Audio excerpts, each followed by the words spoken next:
నేను ఒక్కడనే కాదు, చాలా మంది హోటల్స్ ని, రెస్టారెంట్స్ ని ఇన్ఫ్లుయెన్సర్స్ ద్వారానే ఇప్పుడు డిస్కవర్ చేస్తున్నారు. So influencer marketing is a very very big part of F&B industry. ఇది నా ఇన్సైట్ యాజ్ ఏ రెస్టారెంటియర్.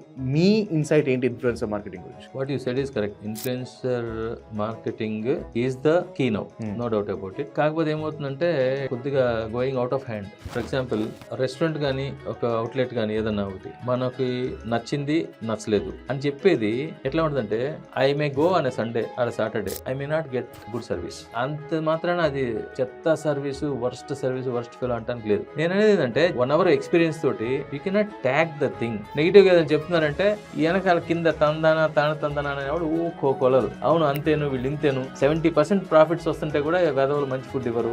ఆ టైప్ ఆఫ్ బ్యాచ్ ఉంటారు, అది రాసుకుంటా ఉంటారు, జరుగుతూ ఉంటుంది. ఇప్పుడు ఇది ఒక ట్రెండ్ అయిపోయింది కదా, నెగిటివ్ ఇన్ఫ్లుయెన్సింగ్. నెగిటివ్ గా చెప్తే ఒక ఫాలో వస్తుంది అనేది. నెగిటివ్ రివ్యూ నీకు ఇవ్వకుండా ఉండడానికి కూడా డబ్బులు తీసుకుంటున్నారు, నిజమేనా?